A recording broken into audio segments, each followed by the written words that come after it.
Aliança Bike Podcast. Ouvinte do Aliança Podcast, temos conosco aqui um Daniel que não é o Guti. O Guti está impedido por uma agenda que surgiu de última hora, mas é o Daniel Mendes. E o Daniel Mendes, como todos nós, tem uma história interessante também. Com 13 anos, ele foi um dos guias lá dos passeios com a Renata Falzoni. Depois foi trabalhar no varejo, na Pedal Power nos anos 90. E aí entrou para a indústria, ficou 13 anos na Caloi, que fazia parte do grupo Dorel, depois do POM, e teve a oportunidade internacional de cuidar das marcas Cannondale e UGT em supply chain. Voltou agora para o Brasil por uma questão de um filho novo, família, mas tem uma história muito interessante para contar, e esse é o tema do nosso programa, sobre por que demora tanto para a gente conseguir uma bicicleta, ou o momento que o mundo está vivendo, onde uma fábrica de bicicleta é uma montadora que tem um monte de componentes, que tem um monte de lugares que demoram um tempo grande para serem coordenados. E essa era exatamente a responsabilidade que o Daniel tinha como vice-presidente de cadeia de suprimento ou supply chain lá o que era a Dorel e foi adquirida pela POM. Então, dito isso, Daniel, bem-vindo ao Aliança Podcast. Muito obrigado, Álvaro. Muito obrigado aí a todos os ouvintes. É um prazer estar aqui com vocês. E é um prazer estar de volta no Brasil. Bem-vindo de volta. Apesar de que nós estamos aqui eletronicamente, mas bem-vindo de volta ao Brasil. Daniel, em números grosseiros e óbvios, sem abrir nenhuma informação confidencial que na sua vida profissional você teve, nós estamos em setembro de 2023. Quantas bicicletas, mais ou menos, existem hoje no mundo que não tem um consumidor para comprar? Isso é uma ótima pergunta. Era uma pergunta que a gente vinha se fazendo no último ano inteiro. Sem falar em um número de bicicletas, eu diria que deve ter certamente mais de um ano de excesso de estoque ao redor do mundo aí.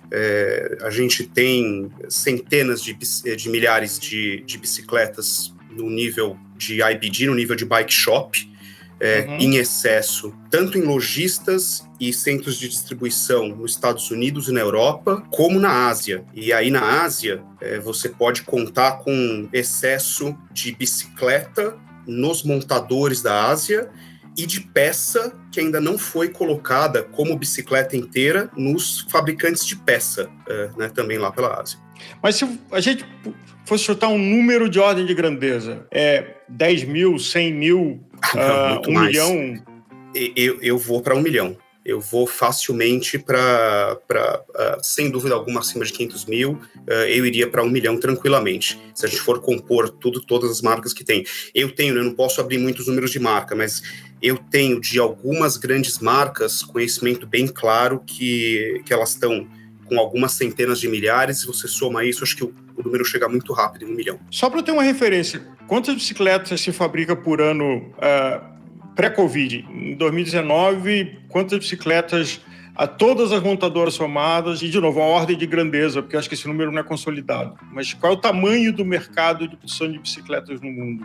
A gente considerava que o mercado mundial de bicicletas devia fabricar umas 100 milhões de bicicletas por ano. 100 a 150 milhões de bicicletas por 120 milhões de bicicletas por ano, mas contando bicicleta de varejo de massa também. Tá. Então, o problema é quando você estratifica isso e passa só para bicicleta de bike shop, é como chegar especificamente nesse número, né? E aí, é um número que é bem difícil, depende de quanto que é a faixa de valor que você vai colocar disso, mas, sem dúvida alguma, é o topo dessa pirâmide. Não, até porque quando a gente fala, por exemplo, no Brasil, se fala uma ordem de grandeza de 4 milhões de bicicletas montadas por ano, com mais ou menos 400, 500 montadores, mas nessa conta não entra, por exemplo, uma coisa que é muito comum no interior, de alguém que tem na parte da frente uma bike shop e na parte de trás um quadro genérico que essa pessoa compra, bota os componentes e vende, muitas vezes sem estar pagando todos os impostos, mas é um produto muito acessível. Então, tecnicamente, esse local, esse empresário é um montador de bicicleta, mas ele não entra em nenhuma estatística porque ele não está na tela de radar, né? Eu imagino que países como o Brasil, Índia, China, esse número deve ser relevante quando somado, porque são um monte de microempresários fazendo isso. Mas vamos voltar para a pauta principal. Por que é tão complicado? E aí não é só a bicicleta, porque são montadoras. Então, quando você fala de carros, motos, linha branca, linha marrom, todos esses segmentos compram subcomponentes que, por sua vez, são montados com subcomponentes que, por sua vez, são montados com subcomponentes. Então, tem uma cadeia que, quando a gente olha uma bicicleta inteira, tem a mola do câmbio traseiro, que tem um fornecedor específico que fornece para alguém que agrega isso a alguma coisa, fornece para alguém que faz o câmbio traseiro, que fornece para alguém que empacota isso num grupo, fornece para alguém que se empacota isso como componente de uma bicicleta montada. E acho que estou simplificando, que deve ter muito mais degraus nessa cadeia. Mas educa a gente quão profunda essa cadeia, até para ajudar a entender como é que ela não se ajusta rapidamente. Então, quando é que você aumenta a demanda e diminui a demanda, e ela não consegue se ajustar rapidamente? A gente tem uma cadeia de suprimento que ela é complexa na indústria de bicicleta. Então, a gente tem uma receita de uma bicicleta, que a gente chama de BOM, né? Ela tem umas 60 peças diferentes para uma bicicleta analógica. Agora, com bicicleta elétrica, as bicicletas ficam ainda mais complexas, chegam a ter mais de 100 itens diferentes. Então, você tem muitas pecinhas que compram uma bicicleta, como a gente sabe bem. Essas pecinhas não são feitas por um único fornecedor, você tem dezenas de fornecedores que estão envolvidos em cada peça que vai ser colocado com ela. Esses fornecedores, basta você não ter um parafuso dentro dessas outras 99 peças que você não monta a bicicleta. Então você tem que ter um exercício de coordenação muito grande desses 2, 3 dúzias de fornecedores, 80, 100 peças diferentes, chegarem ao mesmo tempo. Num montador, e isso normalmente acontece na Ásia, na indústria de bicicletas. Esses montadores estão normalmente na Ásia. Então você já tem um esforço inicial de ter fornecedores de matéria-prima, fornecedores de forja, fornecedores de manufatura de peças, que vão entregar para montadores que estão na Ásia, e que vão aí montar as bicicletas. Isso já é um bom exercício. A partir disso, você tem todo o frete, o transporte da Ásia para o resto do mundo. E aí, quando você fala do Brasil especificamente, você tem toda a questão de como demora para as coisas chegarem aqui no Brasil. Então, a gente tem um problema de flexibilidade na cadeia de suprimentos de bicicleta muito grande, que é ligado a uma complexidade de produto, que é ligado a lead times, a tempos entre colocação de um pedido e a chegada desse pedido no país em que ele vai ser vendido, até no lojista em que ele vai ser vendido, muito longos. E a gente tem um terceiro problema, que são ciclos de vida de produto muito curtos, em que a indústria normalmente trabalha com 1 ano de ciclo de vida e aí lança algum produto novo. Então, quando você coloca esses 3 pontos em conjunto, uma cadeia complexa, lead times muito longos e ciclo de vida muito curto, você tem um planejamento muito engessado do teu supply. Você tem um planejamento muito engessado das tuas compras. Você tem muito pouca capacidade de mudar o que você planejou. Posso dar um exemplo. A indústria mundial tenta lançar produto lá por agosto, setembro, né? Eurobike, geralmente, em volta da Eurobike, né? Exatamente. Então, pensa que para aquele produto chegar em agosto ou setembro no país, aquele pedido ele foi colocado para os lojistas, para os fabricantes, 6 meses, 9 meses antes, para você contar todos esses tempos de fabricação que a gente conversou, mais os tempos de frete. Quando o produto começa a ser vendido, e a gente tem como marca uma primeira capacidade de entender o que o consumidor está realmente querendo, disposto a pegar, você demora mais 6 meses, 9 meses para reagir e para mudar e comprar mais ou comprar menos daquele pedido. E você tem, muitas vezes, um produto que expira depois de 1 ano. Então, você tem 3 meses de janela que você consegue efetivamente alterar as coisas. De resto, é claro que a gente sempre tem artifícios para conseguir mexer e ajustar previsões e pedidos, mas o horizonte é muito pequenininho. A capacidade de mexer em volumes para cima e para baixo é muito grande, é muito pouca.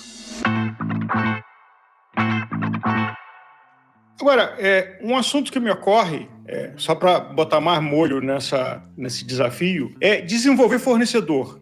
E a gente ouviu histórias, quer dizer, na verdade a Covid foi um estresse sanitário e econômico para um monte de empresas, e principalmente empresas pequenas. E no caso de quem fabrica componente para bicicletas, talvez tivessem empresas muito especializadas em fazer alguma coisa muito específica, e essa empresa, por N fatores, e eu ouvi um caso concreto de uma grande montadora global, de que um dos fornecedores de um componente simplesmente faliu. E aí o desafio de desenvolver um outro fornecedor para aquela cadeia de suprimento. Não sei se você passou por isso, e se pudesse relatar, que é uma coisa que nós, consumidores, falamos assim, não, isso não existe. Mas, na verdade, é uma areiazinha que faz toda a engrenagem parar de funcionar. A gente dividia lá em 2 grupos. O que a gente tinha desenvolvimento próprio, então peças em que a gente tinha a nossa equipe de engenharia, ela projetava toda o CAD, né, o projeto 3D da peça de engenharia, e a gente qualificava um fornecedor que ia só fabricar aquilo pra gente. Ou tinha as peças de prateleira, o off-the-shelf, que a gente chama. Cada um tem a sua complexidade. Quando você tem desenvolvimento próprio de engenharia, quando a gente está falando de bicicletas de bike shop, a gente está falando em engenharia de ponta, a gente está desenvolvendo tecnologia, né? Todas as grandes marcas da indústria, elas estão trabalhando no limite de materiais, de aerodinâmica, do que existe de conhecimento mesmo para tecnologia. Esses processos duram anos. Um ciclo de desenvolvimento entre uma ideia e um conceito que aquela nossa área de engenharia prospectiva está pensando para chegar numa realidade, você está falando de um ciclo de 3 anos. Às vezes pode chegar a demorar 4 anos, você vai para túnel de vento e tudo mais. Então, um exemplo, por exemplo, quando você saiu do câmbio de 11 velocidades para 12 velocidades na estrada. Isso requer uma mudança importante em todos os fornecedores, porque é outra corrente, é outro cassete, é outro passador, e esse processo é longo, né? Esse é um ótimo exemplo, porque daí você tem o produto que você compra pronto, e aí você tem a Shimano e a SRAM, que vão dar um pacote que eles vão te falar daqui a alguns anos que vai ficar pronto, e você tem que desenvolver todo o seu pacote de quadro, de garfo, de roda, e o conjunto da bicicleta para compatibilidade com isso. Então você tem alguns anos de desenvolvimento em conjunto para conseguir que em 3 anos tudo chegue ao mercado ou no montador ao mesmo tempo e compatível. A própria Shimano e a SRAM também são montadores, né? Eles não fabricam tudo, eles usam componentes de terceiro, né? Eles usam. Eles têm um grau de fabricação bastante grande, mas eles também compram insumos, também vão comprar uma mola, um parafuso, alguns tipos de peça, um rolamento, alguns tipos de peça, eles também compram. Então você tem toda uma articulação muito grande que se pega um fornecedor dessa cadeia e ele falha quebrando, ou ele falha não tendo capacidade, é muito difícil de você conseguir pegar ele e trazer ele para o grau de desenvolvimento que ele tinha, de maquinário, de capacidade de produção, para mudar e suprir esse elo aí a tempo do restante. Você normalmente gera atrasos com isso. E do outro lado, olhando do ponto de vista do consumidor, eu acho que tem uma frustração que eu tenho, e acho que quem está nos ouvindo também já viveu, e vamos falar de um exemplo da indústria automotiva, né? Raramente eu cheguei numa concessionária e eu levei o carro com a configuração que eu queria, com a cor que eu queria. Como é esse desafio de montar grade? Então, no caso de bicicletas, você tem os tamanhos e você tem as cores. E você tem as configurações, né? Então, você tem uma matriz de 3 que vira fácil várias dezenas de combinações possíveis que uma montadora tem que apostar, eu acho que é uma palavra mais precisa do que prever, quanto vai vender de quanto para se preparar, porque a gente precisa lembrar de que produto acabado é dinheiro parado. A gente sempre fala que errar no mercado de bicicleta custa muito caro, porque são produtos muito específicos, o preço do produto é alto, né? A gente tem bicicletas de quase 100 mil reais, ou até chegando a 100 mil reais, e se você erra na previsão, tanto para cima ou para baixo, custa muito caro, porque você perde venda ou você fica com uma sobra de estoque com o custo de capital que você falou.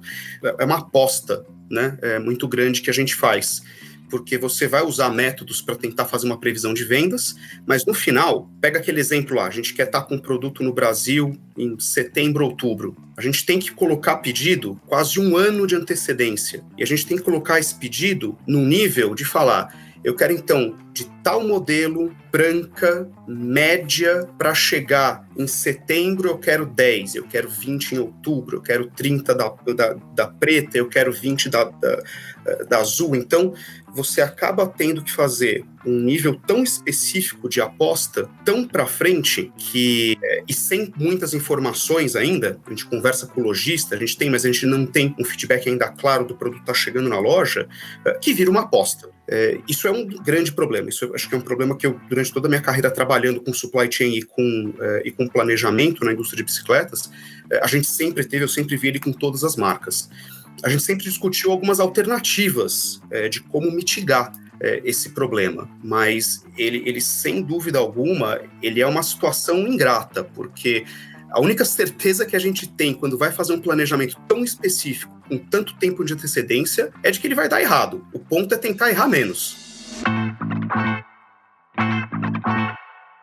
Falando em errar, tem um case mundial que é a Zara, espanhola, onde uma das várias revoluções que eles fizeram como indústria, mas é de que o planejamento de demanda é feito, me corrija o ouvinte se isso mudou, pelo vendedor da loja, pelo seu entendimento da sua clientela. Então, recebe uma informação, olha, a próxima coleção, e é fast fashion, então são um monte de coleções por ano, vai ser isso aqui, quantas da branca você acha que você vai vender, quantas da preta você acha que vai vender, quantas dessas brancas são P, são M, são G, GG ou PP. E essa informação, ela trafega eletronicamente para disparar o processo de fabricação. Então, um dos ganhos que a Zara conseguiu foi implementar esse processo. Por que não é possível fazer um processo similar no caso de bicicletas?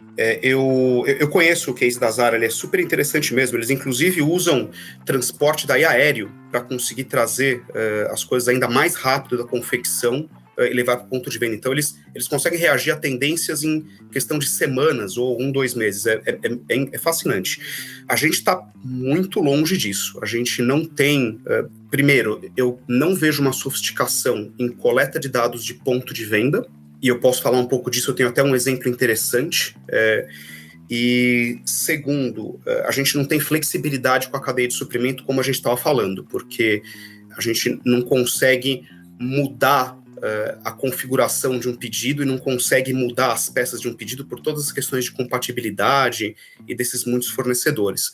Então, a gente acho que demora muito, a indústria ela não tem muita agilidade em capturar a informação rápido para reagir com o que ela precisa, e a cadeia de suprimento não tem agilidade em mudar o que já foi planejado e conseguir se ajustar rapidamente. As peças são muito específicas para isso. Um exemplo interessante de capturar informação de ponto de venda, acho que a gente teve na pandemia, a pandemia foi essa coisa maluca, né? Mas a gente teve os lockdowns ali em março de 2020, e todo mundo imediatamente pisou no freio. E teve até um ciclo de cancelamento no começo, porque ninguém estava entendendo o que estava acontecendo e se o consumidor ia voltar a comprar bicicleta ou não. Os próprios bike shops estavam tendo que parar, né, de funcionar. E a gente teve uma marca, não sei se eu posso falar aqui nomes, mas a gente teve uma marca globalmente que se destacou claramente com isso, que poucas semanas depois do lockdown, ela conseguiu claramente perceber uma tendência de que estava tendo muita procura de bicicleta em lojistas e conseguiu pegar esses padrões. E ela usou basicamente informação de ponto de venda, informação de um agregado de dados vindo de lojistas para conseguir reagir muito rápido. E ela reagiu muito rápido para depois colocar seus pedidos na Ásia. E isso realmente fez uma diferença muito grande. Eu acho que ela foi a grande vencedora aí na pandemia com isso. Então, a agilidade de informação de ponto de venda ajuda muito. Mas eu acho que a gente tem que buscar mais sofisticação na indústria como um todo com isso. Vamos falar de uma outra situação. Eu sou um varejista e eu vendo 100 bicicletas por mês. E chegou no momento, e acho que isso aconteceu durante a pandemia, onde no primeiro mês eu vendi 120, no segundo mês eu vendi 120, no terceiro mês eu vendi 120. Eu falei, opa, preciso ajustar meu estoque. Aí eu vou lá e faço um pedido de 160. Só que eu não comunico claramente que eu estou repondo um excedente de venda que eu fiz do meu estoque para equalizar ele. E, eventualmente, quem tirou o meu pedido falou, nossa, o Álvaro vendia 100... está passando a vender 160. Aí ele passa essa informação para frente, que alguém fala, nossa, se ele está vendendo 160, vamos botar uma gordurinha, vamos botar 200. Aí vai para frente, chega lá no fim da cadeia, estão achando que o Álvaro está vendendo 300 por mês. E aí, na hora que esse produto vem de volta na estimativa que eu vou comprar, eu só estou comprando 120. Sim. O que você descreveu, a gente chama de efeito chicote, né? Que é mais ou menos você falar que uma cadeia de suprimento, ela é um telefone sem fio. E cada elo vai falando para o próximo o quanto que acha que vai vender e o quanto que quer comprar, e isso vai se ampliando, vai dando um jogo de telefone sem fio mesmo, como você descreveu. Os sinais vão ficando alterados. Isso aconteceu muito claramente na pandemia, em que todo mundo foi atrás de... Realmente teve uma explosão de demanda. A gente teve, em 2020, 2021, essa percepção de que a gente ia para os 120, ou para os 160, ou para os 200 de venda por mês, como você estava citando, e só que a cadeia não conseguia suprir. Então, você foi acumulando carteira disso. E o que aconteceu é que lá para meio de 2022... a demanda começou a baixar e vir para um mundo mais real, o fornecimento começou a conseguir dar conta da vazão e alcançar ali, começar a dar vazão dos pedidos, e veio um tsunami de produto começando a invadir tudo isso, porque se a demanda real era de 120, o que acabou chegando para o final da cadeia foi para 240, foi dobrado, foi uma coisa, chegou a ser até mais, na verdade. A gente acha que a gente quase que triplicou, às vezes, demanda em alguns pontos, quando você olha para uma cadeia de suprimento inteira. E isso é o que está trazendo agora esse ponto em que a gente teve 2 anos de festa, em 2020 e 2021, foi fantástico, realmente, todo mundo vendeu tudo, não tinha estoque, do ponto de vista da indústria, frustrante para fornecedor, para consumidor, porque consumidor não tinha produto para comprar. E agora a gente tem 2 anos já de ressaca, 2022 e 2023, porque é esse ajuste mundial de estoques que a gente está conversando, que muito possivelmente vai para 2024, porque, voltando para o começo da conversa, como é que estão os níveis mundiais de estoque, isso ainda não está ajustado, e esse efeito chicote, esse aumento aí de telefone sem fio foi tão grande que a gente ainda deve ter pelo menos mais 1 ano para frente para reajustar estoques.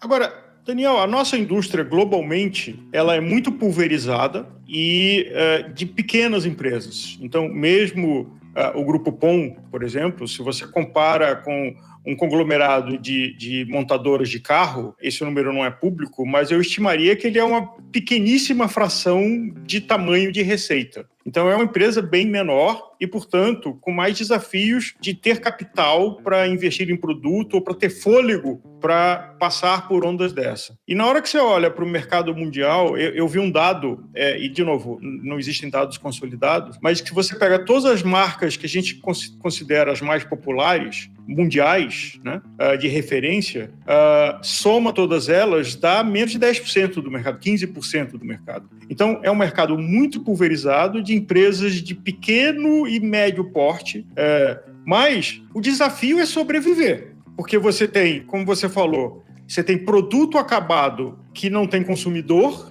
e, por outro lado, você tem que estimular o consumo com lançamentos novos, onde no que você lançar o novo, você vai ter que dar um desconto ainda maior do que está em estoque. E o desafio que a gente está vendo é quem é que vai conseguir sobreviver economicamente a isso num infeliz momento onde a taxa de juro explodiu. Porque nós brasileiros estamos acostumados aqui a juros de double digit, de Argentina aqui do lado, Venezuela do outro, mas para quem está no hemisfério norte, o juro passar de 0,5% para 4%, 5%, é enlouquecedor, seja para o consumidor ou seja para quem tem um negócio.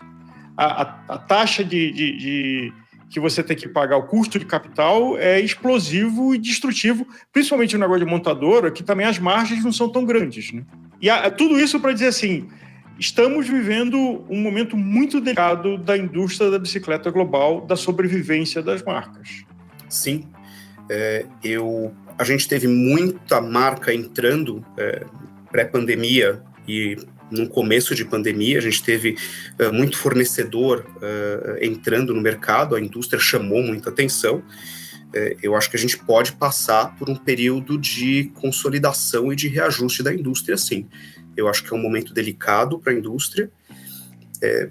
Marcas que não tomaram cuidado com capital de giro e não tomaram muito cuidado com o seu planejamento de estoque podem estar passando e podem passar agora no próximo ano por uma situação difícil, em que elas vão estar realmente com muito produto, que é produto bom, mas que é produto para um ano, e é muito caro manter esse produto na mão, então elas vão ter que realmente ter muito cuidado para a sobrevivência, e espero que as marcas sérias que fazem um bom trabalho permaneçam e sobrevivam, mas a gente tem um risco realmente de ter ajustes e ter uma readequação do mercado aí, marcas saindo.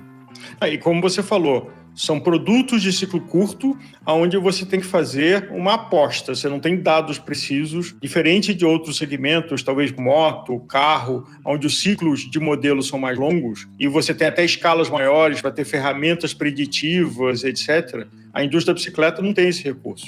Então, um caso que me associa é de que notícias que a gente tinha até pouco tempo atrás, de que o mercado europeu, por exemplo, sofreu um pouco menos pela venda de bicicletas elétricas urbanas. Que essas têm um desafio ainda maior, porque a tecnologia de bicicletas elétricas ela está evoluindo muito rápido e tem muito a evoluir. De menos peso, mais autonomia, uma sensação mais fluida de pedalar. Então, o produto que você tem hoje que é competitivo, possivelmente não será competitivo daqui a 6, 12 meses. E quem tem estoque disso, tem uma marca que tinha um produto muito interessante que faliu de forma espetacular, que é a Vamut, holandesa, se eu não me engano, Isso. que captou dezenas de milhões de dólares, tinha um produto esteticamente muito interessante, mas fechou as portas e deixando um monte de coisa e está aí rodando para ver quem é que quer comprar esse ativo, mas não tem uma solução fácil. Quero comentar 2 pontos rapidamente do que você falou. Um que é sobre uma tendência de desglobalização que eu estou vendo em cadeias de suprimento, não só na indústria de bicicletas, mas em outros mercados, que vem um pouco, a pandemia acelerou, mas vem um pouco dessa guerra de protecionismo fiscal que tem acontecido aí no mundo, mas ele é um efeito interessante porque ele tenta trazer a produção, tenta diminuir a dependência das cadeias de suprimento da Ásia e tenta trazer esses espaços de produção mais próximo do mercado consumidor. Isso quer dizer, a produção nos Estados Unidos, na Europa, e eu tive uma experiência muito bacana no Shimano Fest, vendo aqui como é que o mercado brasileiro, nesses últimos anos, investiu em produção nacional, né? Então, a produção nacional, ela também está aumentando. Isso é um efeito muito interessante, isso é um efeito positivo, porque ele mitiga um pouco desses riscos e desses problemas da falta de flexibilidade da nossa cadeia de suprimento, e ele deixa a cadeia de suprimento, em teoria, um pouco mais robusta, né? A gente consegue deixar de ser tão dependente desses modelos de fazer um pedido para a Ásia e esperar 9 meses e não ter ajuste, para conseguir deixar para fazer aquele último passo de customização e de ajuste dentro do mercado consumidor, então ser um pouco mais flexível. Então, acho que isso é um efeito interessante para se colocar, que eu vejo acontecendo na indústria de bicicleta, mas ele é um efeito global. E nisso, só para sublinhar, uma coisa que a gente não falou muito, mas foi logística, né? Que durante a pandemia, o custo de container Ásia e América do Sul foi de 2 mil euros para 15 mil euros, e mesmo assim não tinha. Cheguei a pagar 20 mil euros, é uma coisa, foi surreal. E eu acho que, além da instabilidade econômica que a gente vê, o que acontece com a China e que repercussões isso tem em Taiwan, Coreia, assim, como tem uma iminência de um conflito maior lá, esse é um fantasma que está na cabeça de todo mundo. Assim, a China não é um país estável e todos os seus vizinhos serão impactados por decisões que a China tome. Tá aí esses exercíciozinhos de ficar jogando míssil para perto da Coreia do Sul, só para dizer, fica quieto aí. Então, tudo isso assusta quem tem fornecedor lá, né? Assusta, e Taiwan é o centro desse atrito geopolítico, né, da China com Taiwan e com os Estados Unidos. E Taiwan é o coração da indústria de bicicleta. Todas as grandes, ou a maioria das grandes marcas de peça ou de quadros que fornecem para as grandes marcas, os os OEMs, né? Eles são ou taiwaneses ou de capital taiwanês que atualmente está fabricando na China ou no Sudeste Asiático. O Camboja e o Vietnã entraram muito agora em voga. Então, Taiwan ela é central para a nossa indústria de bicicleta. Quanto mais high-end você vai, mais Taiwan fica relevante. E ela está no centro dessa discussão geopolítica. As montadoras de carro, e já faz algum tempo, pelo seu poder econômico, conseguiram montar em várias plantas um sistema onde ela tem os seus fornecedores que estão acoplados na planta, mas mantém os estoques e que ela só faz o pedido na hora que ela tem um processo firme de fabricar, de montar um carro. Isso é viável na indústria da bicicleta? Isso é um sonho, mas eu nunca vi acontecer. O melhor que eu vi acontecer, vou citar o nome, é com a Giant na China. E eu acho que a gente está falando em termos de cadeia de suprimento, de um modelo empurrado para um modelo puxado, é o pull e o push, né, de cadeia de suprimento, em que você faz toda essa cadeia com base em um planejamento de previsão de vendas, que era tudo aquilo que a gente falou, quanto que eu vou vender daqui a 9 meses, no detalhe, versus vou colocar uma quantidade de estoque inicial e um consumidor comprou um modelo A branco médio, eu fabrico mais um A branco médio para repor aquilo. Esse é o puxado, essa é a diferença entre um empurrado, previsão e puxado com base numa venda real. A gente não tem uma flexibilidade como essa, mas trazer a regionalização das cadeias de suprimento para os Estados Unidos, para a Europa e para o Brasil, ajuda muito a melhorar um pouco a situação. A gente não consegue estar num modelo perfeito, mas a gente consegue ter bem mais flexibilidade. Eu tenho alguns exemplos bem interessantes na Europa, especificamente, que já conseguiu ter montadores, mas fabricantes de quadro, alguns fabricantes de peça próximos, que conseguem já chegar um pouco mais próximo disso e conseguem ter uma flexibilidade mais legal para o mercado europeu. Isso é muito poderoso, isso ajuda muito o mercado. Quando a gente fala de componente, é óbvio que tem dois grandes players de grupos, né, a SRAM e a Shimano, mas tem uma série de outros componentes que vão numa bicicleta. Qual é o desafio para que empresários brasileiros passem a produzir esses componentes e sejam considerados pelas montadoras nessa estratégia de nearshoring, de que você tem fornecedores que estão na mesma geografia onde você está montando? A gente, acho que lutou já para ter um desenvolvimento do polo de Manaus para realmente trazer um cluster, né? Trazer um conjunto completo de fornecedores para fazer produção nacional e você poder ter todas essas opções de produção em Manaus ou dentro do Brasil. É difícil, porque você trazer um empresário estrangeiro para o Brasil não é fácil, porque o Brasil não é simples. Alguém que não é daqui, entender o Brasil e acreditar e ter confiança, sentir segurança jurídica, segurança financeira, de planejamento de longo prazo para investir no país, é difícil. Tem uma questão de escala, que muitas vezes não está lá. É difícil usar o Brasil para exportar, então você tem que ter só o mercado nacional. E para produzir no Brasil, para você pegar um empresário brasileiro, acho que vai uma questão muito de escala, né? Se a gente conseguiria ter escala para que ele conseguisse rodar uma fábrica aqui. Essa equação muitas vezes não fecha.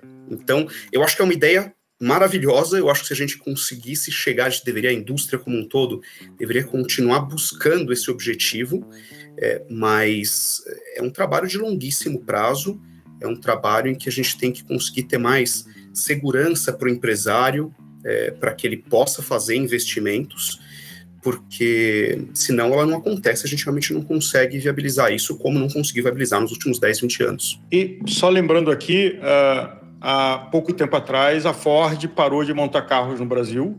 Tem uma longa lista de empresas que desistiram do Brasil e que o Brasil, que nós que moramos aqui, é um país fantástico, enorme, mas normalmente ele representa tipo 5% do share. E quase todos os produtos que você for olhar, o tamanho do mercado brasileiro está em volta de 5%. Então é muito pequeno. Além do que o Brasil não tem um desenho de política industrial para exportação, para ser um hub de exportação. Acho que sempre teve uma arrogância de só olhar para o mercado interno como se a gente fosse a China. Então, você junta esses 3 fatores, tem uma complexidade operacional, tributária, uma instabilidade política, não... Por exemplo, você pega o México, que tem lá a fronteira do México com os Estados Unidos, que é similar à Zona Franca de Manaus, que eles chamam de maquiladoras. É absolutamente próspero por N fatores. Primeiro porque na geografia está ali do lado da fronteira e que o México pensou a política de fazer aquilo para atender o mercado americano, não para atender o mercado mexicano. Enquanto que a Zona Franca foi pensada para atender o mercado brasileiro e não o mercado latino-americano ou o mercado internacional. Então, acho que você olha essas coisas todas e coloca o Brasil em proporção, é quase de você dizer assim, bom, ser industrial no Brasil é falta de juízo, né? É um ato de coragem, Álvaro. É um ato de coragem de ser industrial no Brasil. Eu respeito e aplaudo todos os empresários que tomaram essa opção, porque eu acho positivo para a nossa indústria, eu acho positivo para o consumidor. Em última instância, nós somos todos consumidores de bicicleta, somos apaixonados e isso é positivo, porque a gente vai ter produtos disponíveis, melhores. Não adianta você ter um produto bonito no site, você tem que ter um bom produto na loja para poder ser comprado e usado, né? Então, acho positivo isso, mas é um ato de coragem. O que você vê pela frente? Você tendo décadas, seja no varejo ou seja na indústria da bicicleta, para ter um chute e sem revelar nenhuma informação confidencial, obviamente, das empresas que você trabalhou, mas como é que você vê o futuro da indústria da bicicleta? Vamos lá, acho que a gente pode falar um pouco, algumas ideias, para a gente também dar um pouco de um ar positivo aqui, né? Vamos falar de coisas boas que podem acontecer, o que a gente pode fazer ou buscar para a nossa indústria, né? A gente pode falar um pouco sobre alguns pontos de flexibilidade da cadeia, que eu gostaria de colocar.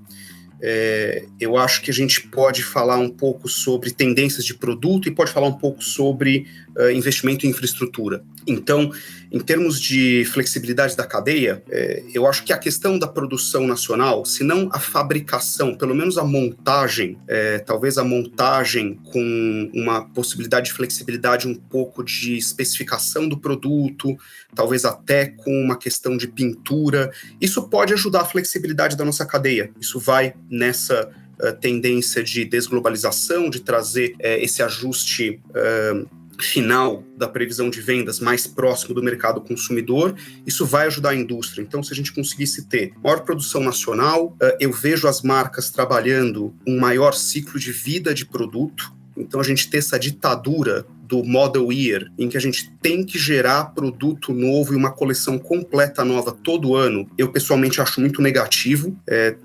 De novo, esse ponto, a gente muitas vezes está tentando gerar inovação por inovação, sem gerar necessariamente um benefício para o consumidor, só uma cor nova que não vai estar disponível na loja. Então, você só gera obsolescência, gera frustração. E frustração. E não está corroendo margem, está corroendo a credibilidade da marca, isso não leva muito que a nada. E muita variação de produto, você tentar ter 6, 8 variações de um determinado quadro, com especificação diferente de peça, muitas cores. A gente gosta muito do good, better, best. Americano tem muitas essas frases, né? Assim, que é o bom, o melhor e o ótimo, o bom, o ótimo e o excelente, vamos chamar assim.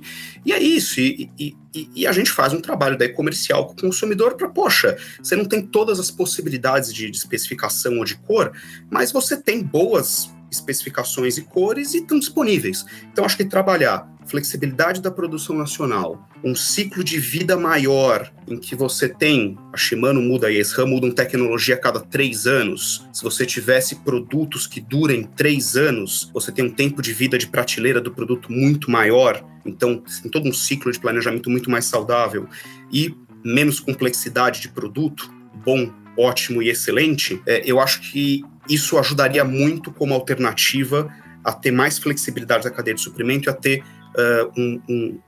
uma situação de estoques da cadeia mais saudável. Então, acho que esse é um ponto que eu deixo aqui em termos da cadeia.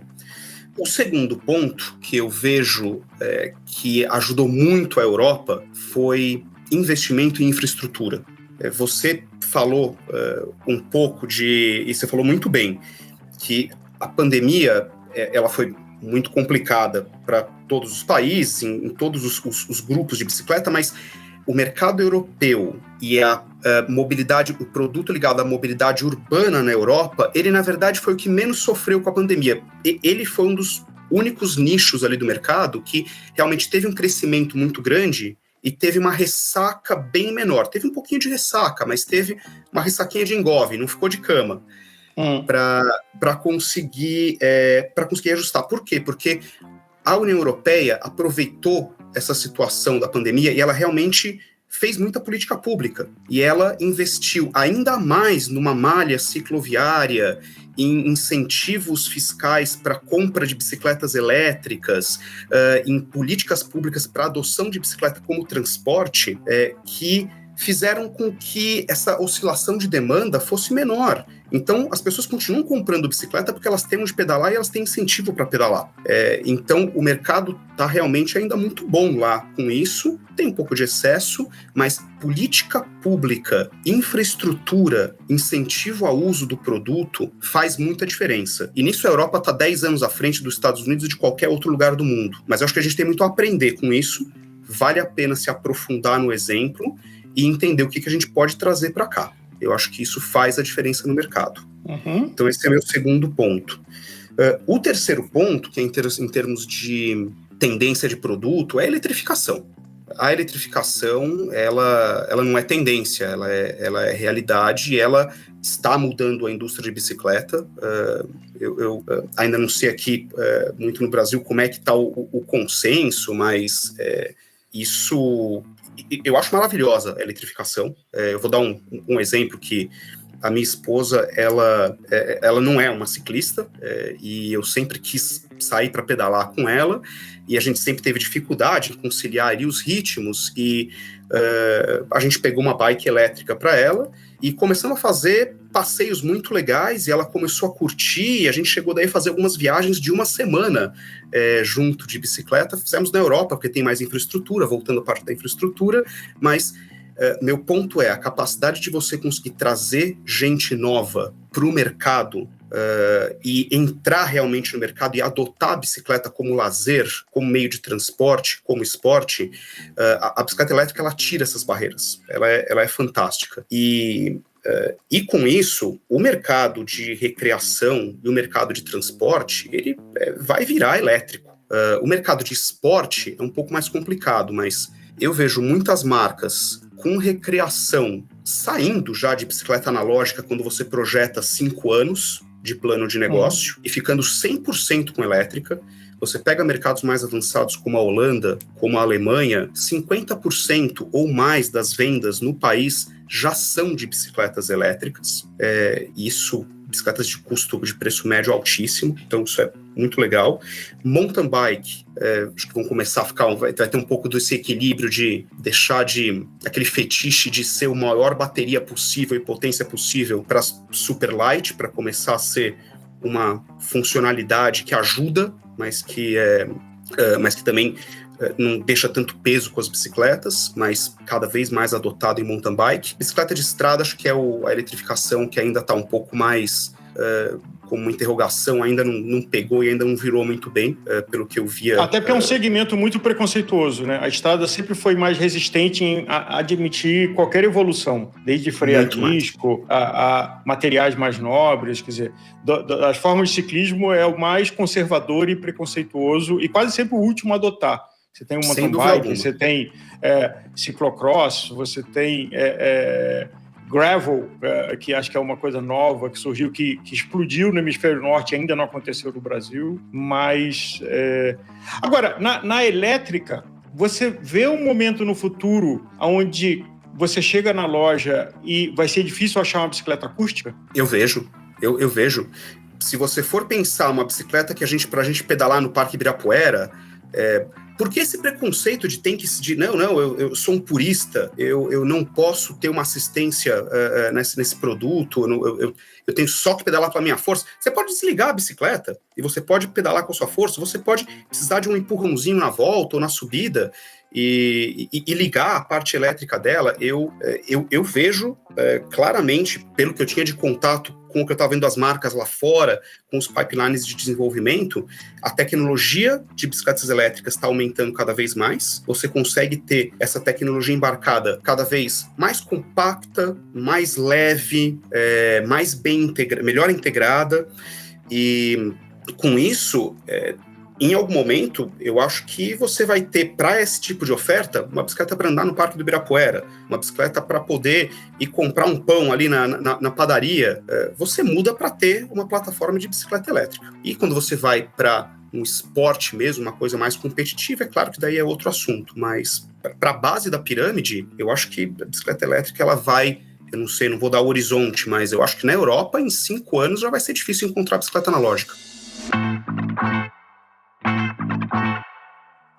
Daniel, muitíssimo obrigado por ceder teu tempo para a gente aqui na Aliança. Acho que a gente falou de vários assuntos importantes. Essa conversa não acaba e já fica um pré-convite para a gente voltar a falar desse assunto, porque quanto melhor nós entendermos o universo que a gente vive, melhor a gente vai interagir com ele, se preparar para ele e sobreviver aos invernos como a gente está vivendo agora. Então, muito obrigado. Legal, muitíssimo obrigado, Álvaro, muitíssimo obrigado a todos os ouvintes. É um prazer estar aqui de volta depois desses 8 anos fora e fico à disposição para continuar essa conversa a qualquer momento. Foi um prazer. Ouvinte, você que nos ouviu até aqui, aproveito para fazer um convite para visitar o site da Aliança, Aliança Bike, e participar da Aliança. Nós temos muitos materiais, grupos de trabalho, ações políticas, como está acontecendo agora com a reforma tributária. Então, você será sempre muito bem-vindo, porque todos nós adoramos pedalar e queremos uma indústria da bicicleta saudável e longeva. Até o próximo programa.